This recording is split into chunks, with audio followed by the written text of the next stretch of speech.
Et je veux remercier la dame en blanc de là-bas qui nous a fait don de ce couscous. Merci. C'est gentil. Excusez-moi, j'ai oublié votre prénom. Asia, voilà, merci. Donc voilà, je me présente, je m'appelle Brahim Maskri, je suis le frère de Moussa. Voilà, tout ce qui vient de se passer à Marseille.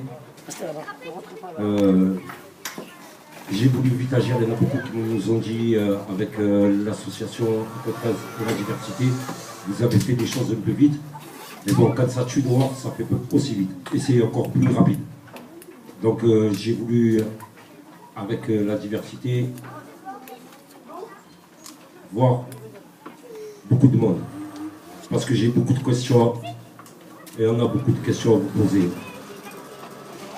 À vous les élus, à vous la police, à vous les mamans. Moi j'ai beaucoup de questions à vous poser.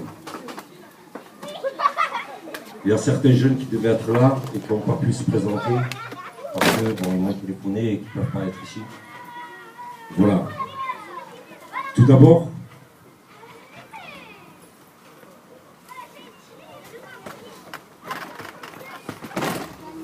je voulais m'adresser à vous, les mamans.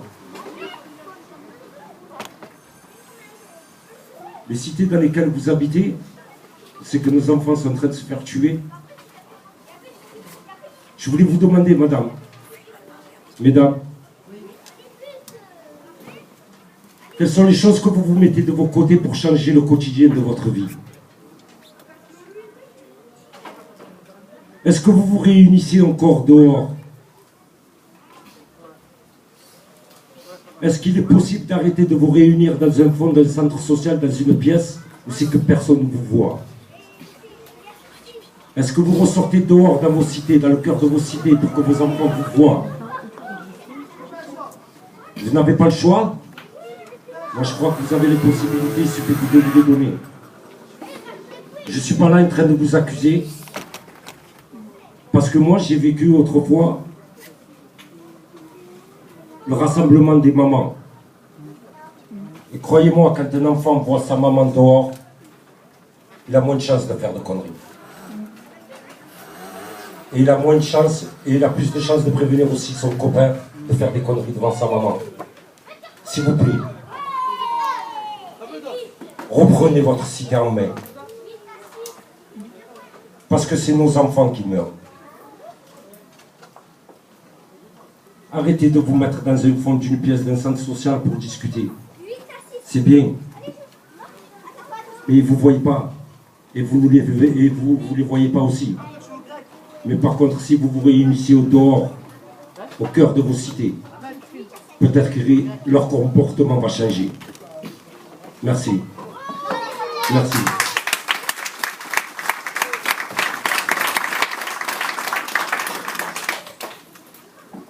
J'ai fait appel aussi à la police. Nous avons fait appel à la police, pardon. C'est Ali, bonjour. Voilà, parce que j'avais une question à poser à la police.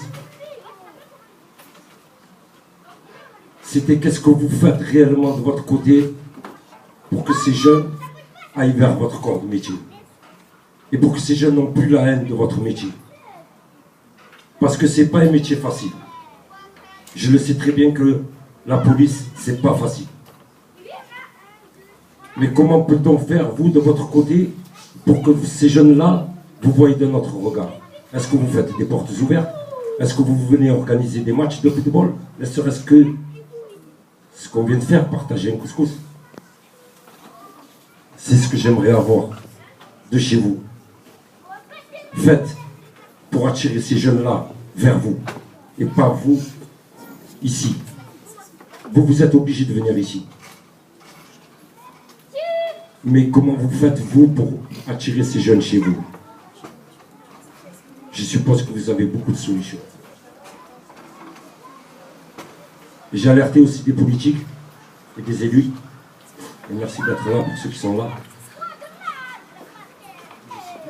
Monsieur... Ouais. Bon, monsieur Gibrael. Merci.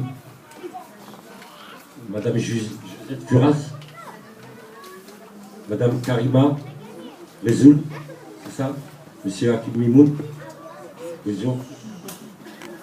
Monsieur Yann, qui va. Enfin, pour vous dire quand même que j'ai entendu des choses, et sincèrement elles sont réelles. On en a plutôt marre de vous voir arriver que quand c'est les élections. Sincèrement. On a vraiment envie de vous voir et de vous mêler à notre vie, au quotidien, et pas attendre quand c'est les élections. Parce qu'aujourd'hui, on est au pouvoir. Aujourd'hui, je ne veux pas, si j'ai invité plusieurs partis politiques. Monsieur Garou, c'est autre chose. C'est Garou. Monsieur Garou, c'est quelqu'un que quand il a entendu parler de notre projet, je crois qu'il a été le plus rapide à répondre. Et je le remercie. Et Denis Triscali, merci beaucoup. Donc je pense qu'il est le moment et qu'il est l'heure. Encore aujourd'hui, on a perdu encore un gosse dans le 15e arrondissement. Deux.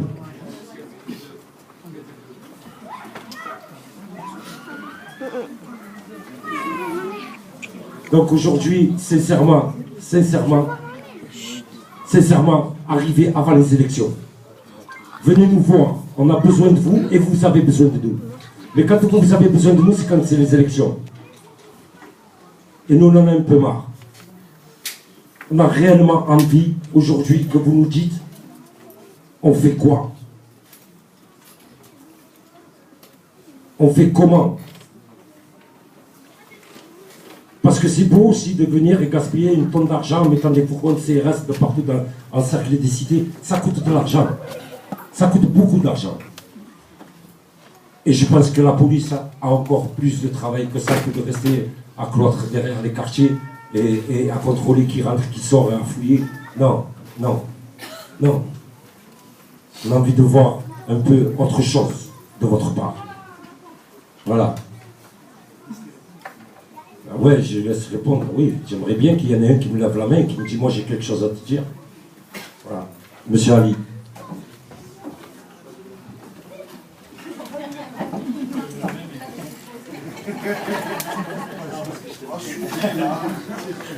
Et pas ce qu'il m'aime bien.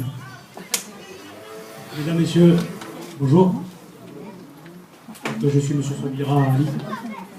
Je suis fonctionnaire de police dans une petite unité qui s'appelle l'unité de prévention urbaine. Malheureusement, l'actualité n'est pas au bon fixe chez nous. C'est très difficile. Mais on va quand même survoler parce que moi je suis venu en tant que policier intervenant dans les cités, dans les établissements scolaires pour faire de la prévention. Donc on est une petite unité, certes, mais on fait aussi avec les moyens qu'on a. La prévention est, à mon avis, à mon sens, une très bonne chose. Malheureusement, depuis quelques années, voire depuis quelques mois, l'actualité est très difficile dans notre ville. Donc c'est vrai qu'on voit beaucoup moins ce travail que la police fait, parce qu'elle y met des moyens, même si ce n'est pas les plus gros moyens, puisque les autres moyens sont mis en place pour les cas les plus difficiles. Mais on essaie de rester visible, autant avec la politique de la ville qu'avec les acteurs sociaux de nos quartiers. On essaie de faire du mieux qu'on peut, d'intervenir, de faire du rappel à la loi, de conseiller, de donner notre temps en tout cas, pour essayer de faire en sorte que dans nos quartiers, que dans les structures qui existent, on puisse travailler dans de bonnes conditions et surtout donner une image de la police qui n'est pas forcément celle de la comment dire, celle de la répression, pardon, mais il y a aussi ce côté qui est à mon sens très très très important, ce côté préventif, hein, qu'on essaye au quotidien. Donc nous sommes une petite unité de 10 fonctionnaires, hein, pour tout Marseille. C'est pas beaucoup, mais bon, ça se développe. En tout cas, sachez que le directeur départemental de la sécurité publique y est satisfait et essaie de développer. C'est très difficile, mais il y a un travail qui se fait. Croyez-moi, donc ici vous avez des partenaires qui nous connaissent, hein, qui savent le travail qu'on fait, voilà, qu'on encourage et qui nous encouragent au quotidien aussi, parce que c'est pas facile. Voilà, nous on travaille en partenariat, donc avec les associations, avec les structures, je me répète, et avec la politique de la ville. Donc on nous appelle, hein, pour intervenir.